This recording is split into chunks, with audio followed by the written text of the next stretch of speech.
Саламатсыздарбы, урматтуу теле көрүүчүлөр, сиздер менен кайрадан эле адаттагыдай бүгүнкү маселе программасы. Биз бүгүн бул программада кыргыз тилинин орфографиясындагы баш аламандыктар, мүчүлүштүктөр тууралуу сөз кылалы деп турабыз. Ал үчүн бүгүн студиябызга конокто чакырганбыз. Бүгүнкү студиябыздын коногу Токтоназар Акунжанов келип отурат. Саламатсызбы агай? Хош келипсиз студиябызга. Урматтуу теле көрүүчүлөр, эгерде сиздерде бүгүнкү кыргыз тилинин орфографиясына байланышкан бир кандайдыр бир суроолор пайда болгон болсо, ал суроолорго жооп алгыңыздар келсе 502-06 номуруна чалып түз байланышка чыксаңыздар болот, сурооңуздарды берсеңиздер болот. Токтоназар агай, дагы бир жолу саламатсызбы? Токтоназар агай, азыр бүгүнкү маселени козгоодон мурун биз ушул кыргыз орфографиясы тууралуу бир сюжет даярдадык эле. Ошо сюжетке көңүлүбүздү буруп койсок, андан кийин сөзүдү улантсак, Частный нотариус. Буну кыргызча жеке нотариус деп жүрүшөт. Бул туура эмес. Менчик же жеке менчик нотариус десе туура болот. Кыргыз тилинде пунктуациялык орфографиялык каталарга жол берилип жатканын филология илимдеринин кандидаты доцент Айтмамат Оморов белгилейт. Ар бир гезит журнал маалымат каражаттары тил эрежесине баш ийбей, өзүнчө жазуу эрежелерин түзүп алышканын кошумчалайт. Кайсыл жерде болбосун баш аламандык. Кыргызстанда канча гезит чыгып атса, ошончо орфографиялык өздөрүнүн эрежелери бар. Мен ушундай ойлоном да. Себеби ар бир гезитте баягы орфографиялык эрежелерге баш ийбестен эле өз билгениндей жаза берет. Көчөдөгү өрнөк жарнактар, иш кагаздарында, бүт баарында орфографиялык эрежелерге могул сөздүккө баш ийбейт. Баш ийбей жазылат. Ошон үчүн аябай ката көп. Сабаттуу жазуу сүйлөө маданиятын жогорулатуу максатында жакында өлкөдө сабаттуу бол акциясы жүргөн. Ага мамлекеттик кызматкерлер жана бардык каалоочулар катышкан. Акцияга Жалал Абад облусунан 11 миңден ашуун жарандар катышкан. Жыйынтыгында катышуучулардын ичинен 1753 катышуучу 5, 6557си 4 деген баага татыктуу болушса, 400 катышуучу 2 алышкан. Ал эми өлкө боюнча 25 миңден ашуун жаран катышып, көпчүлүгү пунктуациялык каталарга жол беришкен. Бул тилди эл колголбаса, эл жапатырмак киришпесе, мунун көптөгөн проблемалары чечилбейт. Себеби эне тил бул үй бүлөдөн башталат. Кыргыз тилинин орфографиялык сөздүгүн түзгөн китеп. Бул азыркы кыргыз тилиндеги сөздөрдү бирдиктүү кабыл алынган нормада туура жазуу үчүн иштелип чыккан. Бул китепте көрсөтүлгөн үлгүлөр тил мыйзамын түзөт. Жогорку окуу жай, мектеп, мекеме, ишканалардын китептекчесинде орун алуусу шарт. Аны пайдалануу менен гана сабаттуу жазууга мүмкүн. Сүйлөө маданияты менен жазуу маданиятын тейлеген тил илиминин эки бөлүмү бар. Бири орфография деп аталат, бири орфоэпия деп аталат. Орфоэпия бул сүйлөө эрежелерин үйрөтүүчү тил илиминин бир багыты. Ал эми орфография туура жазуунун эрежелерин үйрөткөн тил илиминин бир багыты болот. Кыргыз тилинин орфографиялык сөздүгү деп аталат.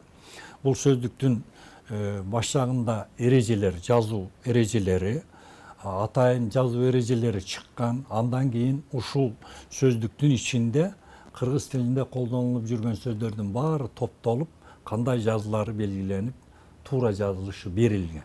Кыргызстанда сабаттуу бол өнөктүгү жыл сайын уланат. Китептер чыгарылып, мамлекеттик жана муниципалдык кызматкерлердин сабаттуу сүйлөп жазуу үчүн атайын окуу программасы иштелип чыгат. 1925 жылдан кийин Таттыгүл Жумакар кызы, Баяман Тургуналиев, Жалал Абад шаары. Мынакей төмөндө жогоруда сюжетти көрдүңүздөр, ошо Айтмамат агайыбыз айтып атат, ушул кыргыз тилинин орфографиясы бар деп атат, ал жерде орфографиясынын эрежелери бар деп атат. Бирок ошо эрежелер көп учурда бузулуп атат деп атат. Ушуга кошуласызбы негизи? Эрежелери эмне себептен бузулуп атат? Кандай бузулуп атат? Кымбаттуу кыргызстандыктар, эртеңки айт майрамыңар менен куттуктайм. Элибизде токчулук, барчылык, ынтымакчылык, анан бири-бирин сыйлаган элдерден болушубузду каалап кетем, жалпы кыргызстандыктарга. Анан бул орфографиялык эрежелер тиги Айтмамат айтмакчы, бирге иштегенбиз университетте. Айтмамат айтмакчы, азыр аябагандай эле бузулуп кетти. Баягы 90-жылдардагы союз таркагандай талкаланып калды. Бул жерде несен ошондой болду, буга контролдоочу мезгил жетти окшойт. Себеби контролдо болсо бардык нерсе, мисалы үчүн кыргыз тили ар ким өзүнүн ойлогондой айта берип, сүйлөй берип, ошондон бузулуп атат. Эми эреже деген, мисалы үчүн жолдо жүргөндө бардык эрежени аткарасың, азыр аткарбасаң штраф. Бул тилде андай штраф жок экен, ойлогондой нерселерди бузуп аткарып атат. Мындайча айтканда айыппулга тарта албайбыз. Айыппулга тарта албайбыз, өзү тартса ошонуку болмок эле да. Мисалы үчүн ошол кыргыз тилдин сакталышы кыргыз элинин сакталышы болуп эсептелет. Буягынан болуп атат да. Ал эми түкүрүп койгондо 5,5 миң төлөп аткан, бул түкүрүп алып туруп жаман сөздөрдү айтып койсо да ушул болчу беле. Эми орфография деген эреже так болуш керек, ошо күзгүс болуш керек. Дагы менин айтарым бул ошо орфографияга чейин биздин кыргыз эли бардык эл дүйнөдөгү элдер, коңшу элдерден, мамиле түзгөн элдерден же өнүккөн мамлекеттердин элдерини, ошол жерде жашаган элдерден тил кирип турат. Бул тил кирип туручу жанакы импорт, экспорт сыяктуу эле пайдаланып туручу нерсе да. Мисалы үчүн латын тилинен келген сөздөр бар, грек, рим, монгол, араб сөзүнөн, араптардан 1000ден ашыгыраак сөзү бар. Токтоназар агай, мына кечирип коесуз, мен суроомо. Сиздин жоогуңуз боюнча ушул азыркы тапта эрежелердин бузулушуна ушу жоопкерчиликтин жоктугу деп туура түшүнүп атасызбы? Жоктугу болуп атат. Ошону контролдогон жеке бир уюм болмоюнча болбой калды. Ошону ким көзөмөлдөш керек негизи? Менин оюм мамлекеттик бир орган барбы? Эми азыр орган кылып койду го, бирок ал орган жөн эле мисалы үчүн чет мамлекеттин адамдары кыргызча ырдап койсо, сүйлөп койсо ошого эле кубанып атабыз. Мисалы үчүн негрлерден, ошо бөлөк улуттардан, биз кыргызчалар англисче же орусча сүйлөсөк, алар кубанган деле жок го. Эми ошонун бардыгынын өзүнүн эрежелери болуш керек. Мына ошондо сактоого аракеттениш керек. Мисалы үчүн ар бир элдин өзүнүн эрежеси бар, орфографиялык эреже, ошол элдин эрежеси боюнча жазыш керек. Мисалы үчүн Россия дегенди биз сөз Россия деп жазабыз, Орусия деп жазбайбыз. Биз аны орус деп туруп айтабыз, алар эч качан өздөрүн орус дейт. Бизден ысык көл деген сөздү жөн эле бузулуп атат да. Ысык көл деп эки сыдан кошуп атат да. Мунун айтканым себеби ошол элдин орфография эрежесин ошол бөлөк мамлекеттин эли да ошону так аткарыш керек да. Анан бул жерде өтө эле оор нерселер болду. Бул жерде кыргыз тилчилердин илимдин докторлорунан түзүк эле бар. Бир 100бү, андан кийинби иши кылып көп да. Бирок ошолор бир миндикке келип туруп, катуу эле киришип туруп, ушу мен Кыргызстандын тилин коргоп кетем деп эле чыкса, как патриот катарында чыкса болот. Азыр мына эми кополдор айтканда жанагы гейлер деле парадка чыгып атпайбы? Эми кыргыз тилдин таза сүйлөнүшүнө ошондой кылып эле көтөрүлүп, докторлор көтөрүлүп чыкса болот болчу. Эми бул жерде аны Айтмамат Оморов көрсөтүп атты. Мен андан мурунку 65-жылдагы чыккан китептердин бардыгында да ушу мына Карасаевдин, анан Орозбаеванын, анан кийин Академиянын түшүндүрмө кыргыз тилинин сөздүгү деген китептерди атай ала келдим. Биз кудушу менен окуганбыз. Бирок азыркы мезгилде Ашмалтай чыгып калды. Ушу эмне себептен Ашмалтай чыгып калды? Бул жерде жакынкы эми бир 10 жылдан мурунраакпы кыргыз орфографиясында төңкөрүш кылды.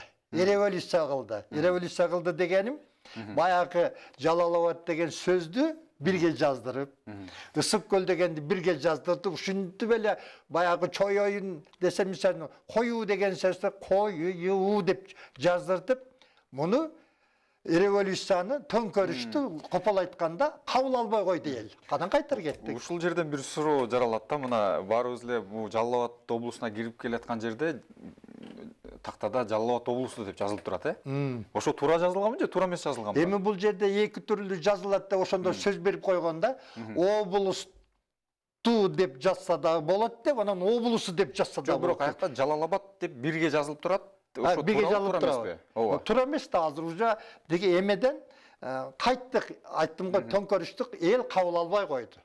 Эми мен айтар элем да, мисалы үчүн орус тилинен келген сөз суд деген сот деп алдык, фуфайка деген купайка кылып алдык, кровать дегенди керебет кылып алдык. Эмнеге ошону мындай биздин шартыбызга ылайыкташтырып, ошо кыргызга сүйлөө орфоэпиясына ылайыкташтырып эмнеге жазууга болбосун? Ошентсе болот болчу да. Ошо менен өнүгүп кетет болчу. Анан биз минтичек эле кыргыз тили өнүгүп, өсүп, темеле гүлдөп кетет эле, кайтара Ашмалтайчы ошол мезгилде чыккан китептердин баардыгы жараксыз болуп калды. Мисалы үчүн азыр газетага чыккан, китепке чыкканга караганда, мына ошол адам илимдин академиги болбосо да анын сөзү анча өтпөйт. А китеп менен газетага чыккандын кадыры жогорураак болуп кетет. Ошондо тиякынан эме болуп атпайбы? Мына сиз гезит деп калдыңыз. Азыркы тапта гезиттен көп неме жок, Гезит, жана көрнөк жарнактары болуп калды. Ошактагы бир сиз окуйсуз, көрөсүз, мына көчөгө чыксаңыз деле көрөсүз көрнөк жарнактарды, үйгө барсаңыз деле гезит окуйсуз. Ошакта каталар барбы мындай одуну? Каталар толуп атат. Толуп атат. Айрыкча мен мисалы үчүн биздин Кыргызстандагы эң эле белгилүү газеталардан неге суперинфо болсо, мисалы үчүн бардык деп, баягы аны бардык деп жазат, бир А менен жазат. Ал эми Азия Ньюс болсо бардык деп эки азыр жазат. Мен ошол жердин бир журналистине чалдым, бул кандай эрежени бузуп атасың ана деп. Эми бизде ошондой жазылып калган. Мындайча айтканда ар ким эле өз билгенин. Эми ар ким өзү баягы өз билгенин кылып туруп эле, как будто кыргыз элинин тилин бузуп, мындайча айтканда жиликтеп өзүнө тартып атат да. Бул ошо Кыргызстандын, кыргыз элинин душманы деп эсептейм. Мына сиз өзүңүз да филологсуз, эле ортун отличнигисиз, анан ушул чөйрөдө жүрдүңүз кыргыз тили менен. Анан өзүңүз бир оюңузду айтып, бир мындай туура эмес, бул багытта туура эмес баратабыз, ушундай деген бир сунуштарыңызды, пикирлериңизди айтып көрдүңүзбү? Бир тийиштүү бир жерге. Мен түзүк эле айтып жүрдүм. Ошол мисалы кимге айтып жүрдүңүз? Кыргыз тили коому башталганда 89-жылы Бишкектеги тарых музейинде болуп атыптыр. Мен ошол жерге барып калдым дагы. Мен эми айылдык мектеппин. Тетиги Акаев кабыл алганда биз 5-соттогу мектептен келдим дедим эле. Ошол сыяктуу барып айттым. Кыргыз тилинин каны менен жаны айыл менен кыштактарда дегем. Ошондой айырда отургандардын баардыгы эми белгилүү академиктер, министрлер, бирок ошолордун баардыгы бишкектиктер. Эми айылдагылар негизги азыр канча процент айылда жашашат да. Ошол айылдын тили менен келип туруп, мисалы үчүн Баткенде бөлөгөрөөк говор менен айтса, Ысык көлдө бөлөк говор менен, теги Таласта говор, ошолордон топтоп туруп бул буякта мындай болот деп, уже кыргыз тили мындай баягы эмени сүрөттү тарткандай кылып, сонун кылып кыргыз тилдин эмесин таңлаш керек. Жол болсо Ысык көлдө айтылган болсо сычылдык болгон болсо, бул адабийтте ушинтип айтыш керек деген ал закон эмес. Мисалы үчүн жалпы эл, жалпы кыргыз элинде түштүк түнтүгүндө болсо, ошол элде кайсы көп айтылат, ошону адабий тил деп атыш керек. Муну айтып аткан себеби мисалы үчүн дифтонг менен сүйлөшөт. Талас, тиги тоо, суу деп. Ал эми биздин эми адабий тилде кичине туура келбей калат. Мындайча айтканда регионалдык бир өзгөчөлүктөргө жараша, жараша болуш керек да. Анан кийин тиги нарын тарап жактан НТВ кичине түшүрүлүп айтылат. Анан кийин Ысык көлдө СТВ көбүрөөк колдонот. Мисалы үчүн ошондой биз окуганда, ошондой окуганбыз да, бирок сүйлөшкөндө деле, телевидение сүйлөшкөндө да ошондой берүүлөр болот да. Бул Баткен тарапта болсо, баягы кичине бөлөкчө айтылып кетет. Эми ушулардын баардыгынан сен буяксың, сеники жарабайт дебестен туруп эле, ортодон алып туруп чыгарыш керек болчу. Мисалы үчүн кыргыз орфографиялын аталары деп Тыныстанова, мына Карасаев, ошол мезгилдин адамдарын айтар элем. Ушулар жол салып кетти. Анан эмнеге мына 10 жыл мурунураак төңкөрүштүн эмне кереги бар эле? Бизде ушу Кыргызстанда төңкөрүш саясий төңкөрүш, орфографиялык төңкөрүш кылып эле ошо Ашмалтай чыгып бүттү да. Ошон үчүн мына кыргыз ар түрлүү жазуулар бар. Ал эми тиги эмелерде болсо, ошо жарнактарда толгон каталар. Мисалы үчүн ар бир мектепке барсаң, ал жерде жок дегенде 2, 3, 4, 5 те кыргыз тил мугалим болот. Бирок анын күчү жетпейби, айтпайбы, көргүсү келбейби, чатагы жок. Ушул кыргыз тил мугалимдерине азыр мына бу педагогдордун маселесин козгосок, азыркы мисалы кыргыз тил педагогторуна мындай билим деңгээли мындай кандай деп ойлойсуз? Азыркы талапка жооп береби ушул кыргыз тилин үйрөткөнгө?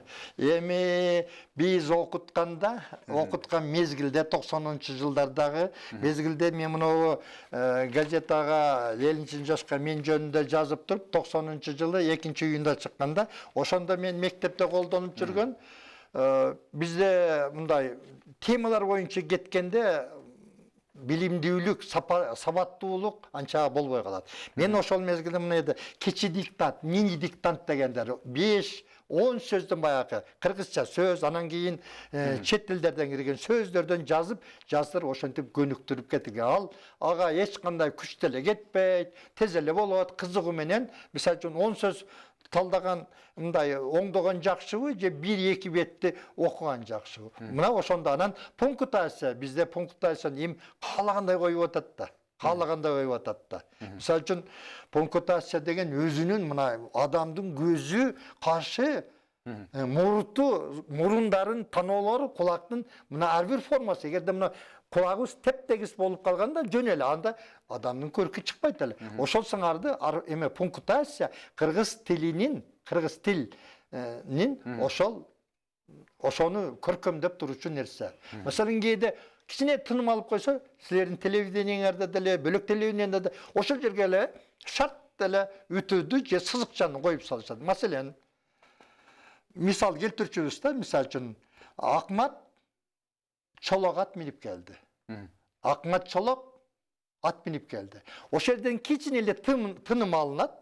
Тыным алганда, айырга сөз эле тыным алганда эле үтүр кое бербеш керек да. Мисалы үчүн атты чолок кылам десең, Акмат Чолок, Акматты чолок кылам десең, Акмат Чолок дегенден кичине тыным алыш керек. Үтүр койбош керек, анда эреже бузулуп калат. Ал эми Акмат атты чолок кылдырсак, Акмат чолок алдырып, Акматтан кичине тыным алыш керек. А бизде кичине эле кечине эми тыным алуу деген болот. Анда тынымсыз кетүүгө мүмкүн эмес. Ошондо үтүрдү коет, сызыкчаны коет, ошондон да ката кетирилип атат. Бул пунктуация деген өтө мындайча айтканда кыргыз тилиндеги компьютердеги оюн катарында болот, бирок билиш керек.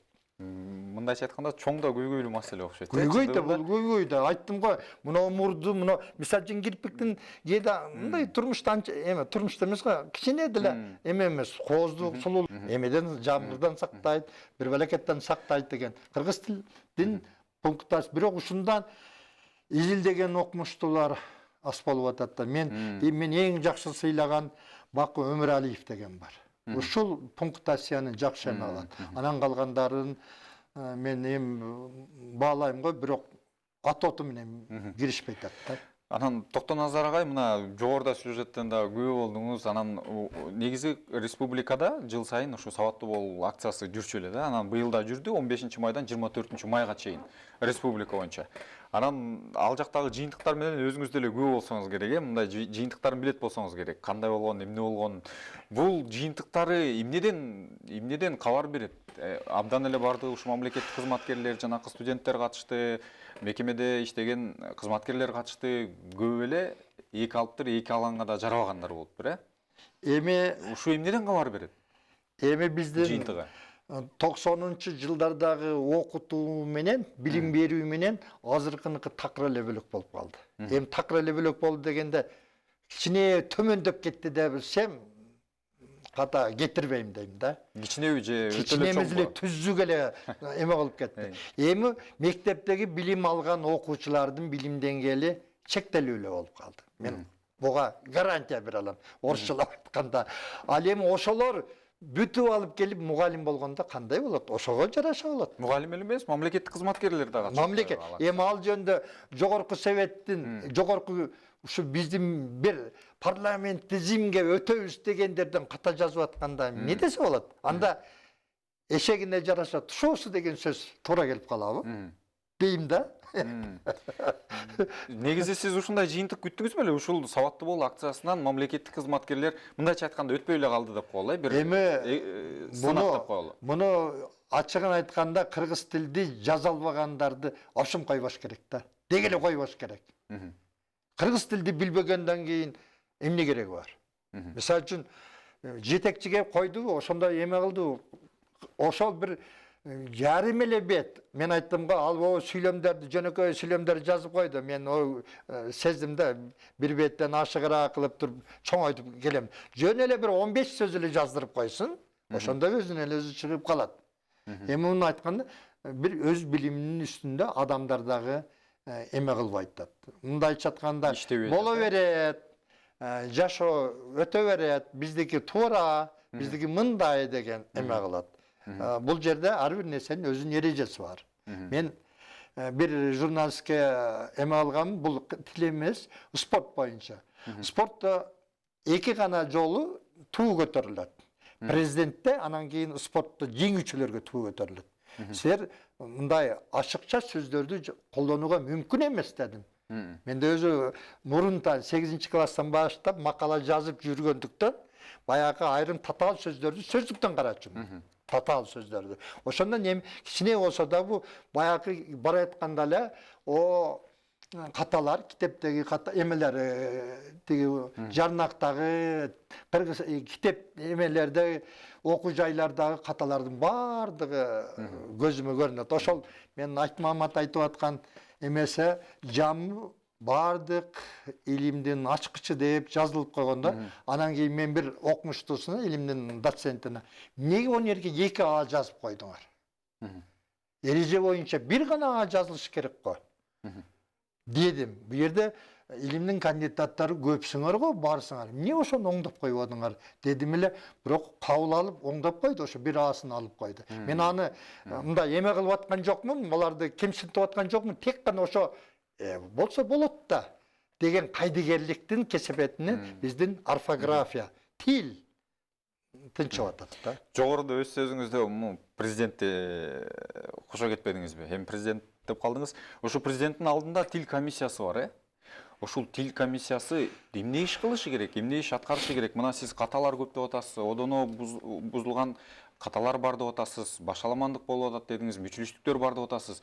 Анда президенттин алдындагы тил комиссиясы эмне иш кылыш керек? Эми мен ошо азыркы төраганы да жакшы тааныйм, Олимпиадада бир болгонбуз. Бул жерде ал аракеттенип атат, бирок кичине популизмге окшошуп кетип атат да. Андай эмес эле катуу кесе, эми буга дагы чектөө бергендир да. Мисалы үчүн мындай кылууга болбойт, мындай кылууга болбойт деп берилсегендир да. Тетиги жогорку советте или текшере турган кылып укукту берип койсо, мындай кылсын, мындай болсун. Мисалы үчүн президенттик шайлоого келгенде бардыгы тапшырып атат. Туурабы? Кыргыз тилинен бардыгы өтүп атат. Орус тилди окугандар деле өтүп атат. Эми өтүп атат да, эми кандай жол менен өтүп атат, ал белгисиз биз үчүн.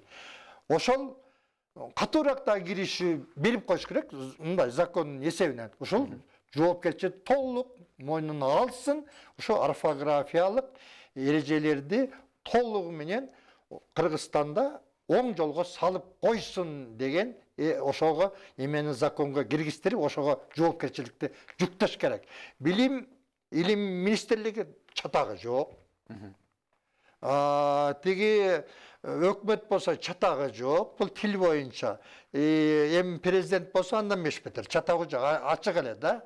Эч бир эме кылбайт. Мисалы үчүн регионал деген сөздү өткөндө бир кулактандыруу жаздырып алып, жанакы көрөнүк жаздырып алып турдагы жок, оригиналда регионал деп жазган биз, аймак дебестен регионал деп жазабыз. Бул туура эмес болуп калды.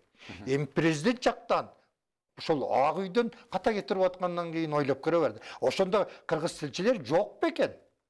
Жок, региона дебестен аймак дейт. Анан биздики мындай атты өзгөртүп алуу эле кыйын да. Мисалы үчүн мурун биринчи секретарь болсо, азыр аким дейт, мэр дейт. Эми ол жакшы Германия жакшы өнүгүп атат, канцлер деп койсо деле болот бизде. Мындай какшык түрдө айтып атам да. Муну айтып атканын себеби өзүнүн сөзү кыргыз тилинде эң даңазаланган бай тилдүү. Мисалы үчүн Манас айтуу боюнча теңи жок дүйнөдө. Айтыш боюнча казактар бар, ошо дүйнөдөгү мындай эл жок да. Эмне ошо орфографиясы оңдоого киреше албасын, жазма түрүндө. Мына сиз азыр да какшыктап айтып өттүм деп атпайсызбы канцлер тууралуу? Анан мэрди анда кыргызча кандай деп аташыбыз керек? Мисалы, бул мисал. Мэр дегенде ошо бир атка конуш керек. Мисалы үчүн айыл өкмөт деп атат. Азыр айыл өкмөтү болсо айыл аймагы деп атат. Мурун сел совет эле деген селолук совет деген. Ошого эле туура болуп койсо болот болчу. Ошо өзгөрүлгөн сайын мындай печаттар, штамптардын баары өзгөрүлүп атат. Финансы жагынан кетип атат. Аны ойлоп айтат такыр эле. Анан тиги кыргыз тили жанакы татаал сөздөрдү бириктиргенде ошол кылып коюшту го. Ошондо китептер чыгарды. Алардын китеби азыр эмнеге жарайт? Баягы тандырга от жакканда эле жарап калды. Азыр китеп жок. От каякта кылмыштар болуп атат. Мисалы үчүн ошол азыр аймак дегенде айтып калдым. Ысык көлдө чоң сары ой айыл аймагы деп жазылып турат. Бардыгы баштамга менен жазылып. Эреже боюнча кандай жазылышы керек? Эреже боюнча аймагы айыл аймагы деген кичине менен жазыш керек болчу да. Чоң сары ой деген бөлөк-бөлөк жазылып туруп, анан тиги кичине менен жазыш керек. Ош эл аралык аэропорту деген Ош деген баштамга менен жазылып, эл аралык дегендердин баары кичине менен жазыш керек болчу. Тиги сырт жагындагы туура жазылгандай, ич жагында ката жазылып. Мынандай ашмалтей чыгып атпайбы. Тиги Манастын нар жагын жакшылап карабадым. Анан Кайыңды деген шаар бар. Ооба. Кайыңдыны көрсөтүү. Шаарча. Азыр бир 15 000 болсо эле шаар деп статус болуп, аны мэри болуп туруп эле Кыргыздын экономикасын эле бузу тартып аткан мезгили. Ошондо Кайыңды деген чалабыла көрүп калдым, же ката кетирип коёмбу? Кайың анан кийин ыгысы жокко чагында түшүп калгандайго телевизордон. Жөн Кайыңды деп эле жазып койгон. Эми ошолордун баарды чоң жерден, бөлөк жактан келип атканда не дейт? Эми ал кыргыздар барып туруп, Кайың деген сөздөн келген деп айтыш керек элет. Ошол анан кийин биздин кыргыз элинде билимдүүлөр көп, бирок мен кыйынмын дегендер көп да. Эгерде билимдүүлөр биригип туруп, ушинте эле туугандар, минте эле десе, окумуштууларыбыз, илимдин докторлору жетерлик, академик өстөр бар. Ошолордун баардыгы баш көз болуп туруп эле, өзүнчө бир кыргыз тил партиясы деп түзүп туруп эле, мындай эми тырмакчага түзүп туруп эле, ушуну оңго салып койсо, бул тарыхта калат.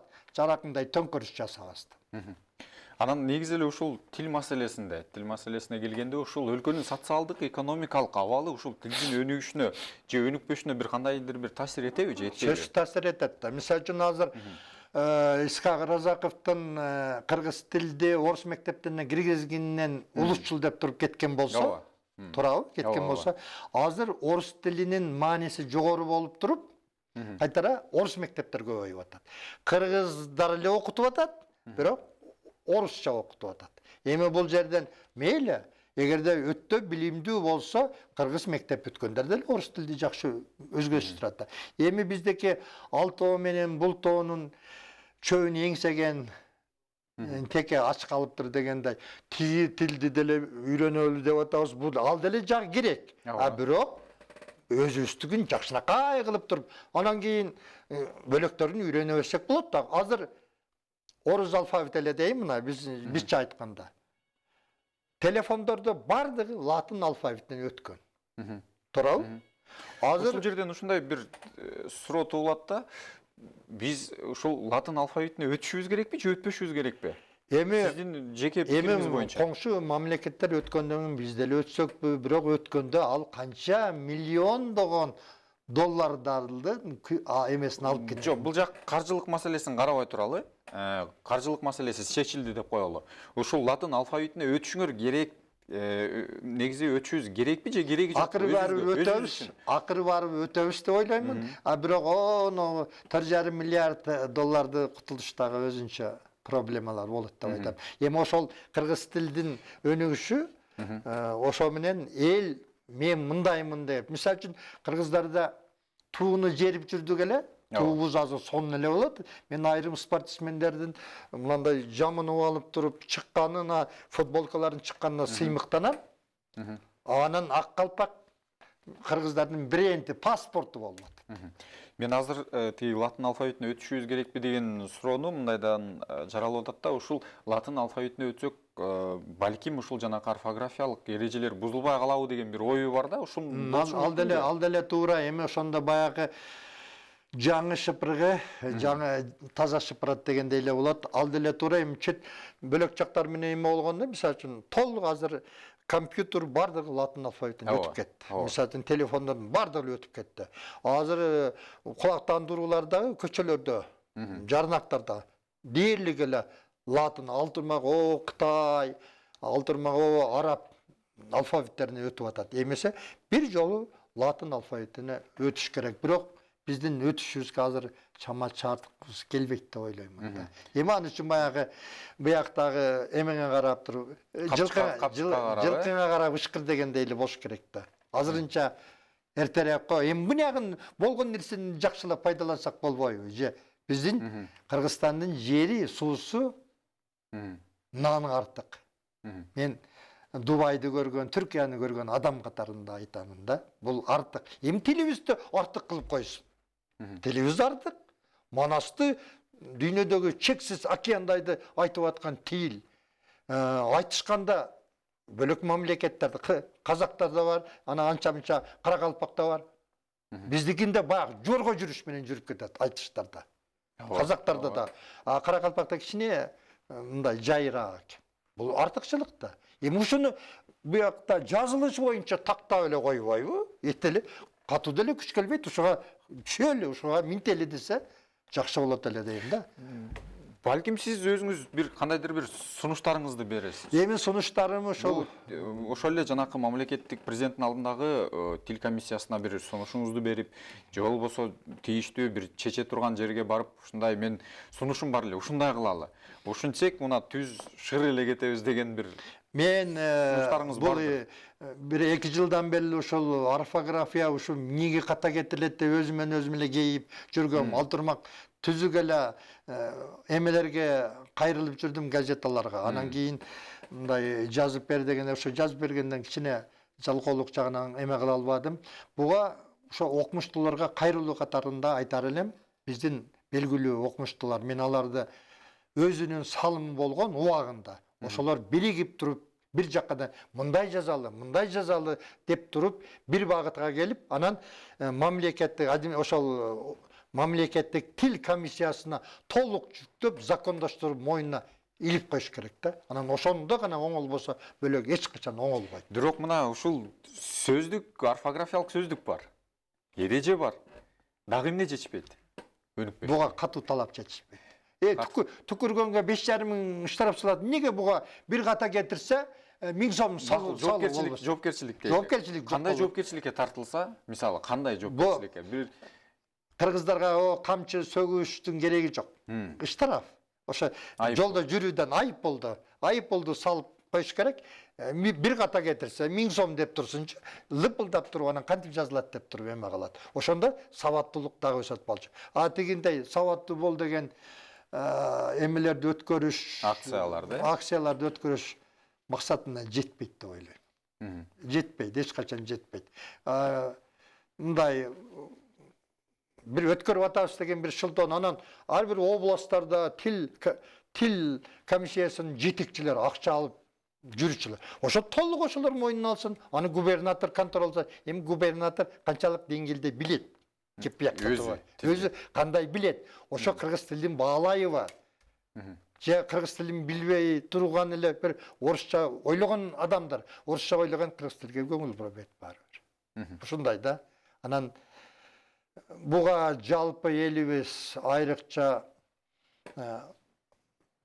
тиги жогорку кеңештегилер аракеттениш керек. Каяктагы саясатты, саясаттын чеги болуш керек. Мына азыр негизи мамлекеттик ишканаларда, мамлекеттик мекеме уюмдарда ушул бардык иш кагаздары ушул мамлекеттик тилге өткөрүлүшү керек болчу. Мына сиз дагы эл менен аралашып жүрөсүз, тигил жака барасыз, бул жака барасыз. Ушу байкадыңызбы? Ушу толук өтө элек. Толук справкалардын баардыгы, мына мисалы эле сиз справка алып жүрөсүз. Алганы дейлик орусча эле эменен эле жазып коет. Толук өтпөйт да. Ошону катуураак эле кылып туруп жанакы айып болду эле кылыш керек да. Андан бөлөк жол жок. Оңдоонун жолу бизге айып болду. Анан андан бөлөк жол жок деп ойлоймун да. Эми тарбияда керек, бирок азыркы окугандардын билим деңгээли канчалык деңгээлде мен эми арасынан бар дечи, бирок анча деңгээлде болбойт. Бизде 20-жылдагыдай баягы сабаттуулукка үндөгөн эме болуп карабы? Азыр мектепте сочинениемиз жөнүнө диктант жаздырып койсо деле болот. Азыр жогорку окуу жолу кабыл алганда ошо диктант, мурун эле сөздөр айдан диктант эле жаздырып алса, ошол эле жетет болчу. Анан биз коррупцияга каршы күрөшүп атабыз, мектебиз деген анча максатына жетпейт деп ойлойм. Агай, бизде телефондук байланыш бар экен. Ушу телефондук байланыштагы суроону угуп алсак. Алло, саламатсыздарбы? Агай, бизде телефондук байланыш бар экен. Алло. Мен Саламатсыздарбы? Өзүңүздү тааныштырып коюп, сурооңузду бере берсеңиз болот. Телефондук байланышыбыз үзүлүп калды окшойт.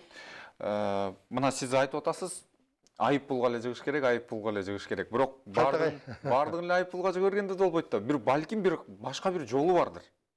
Башка эми түшүндүрүү жолунда биздики же толук ислам мамлекетине өтпөй, же светтик мамлекетке өтпөй эле кызыктай жолдо калдык. Туурабы?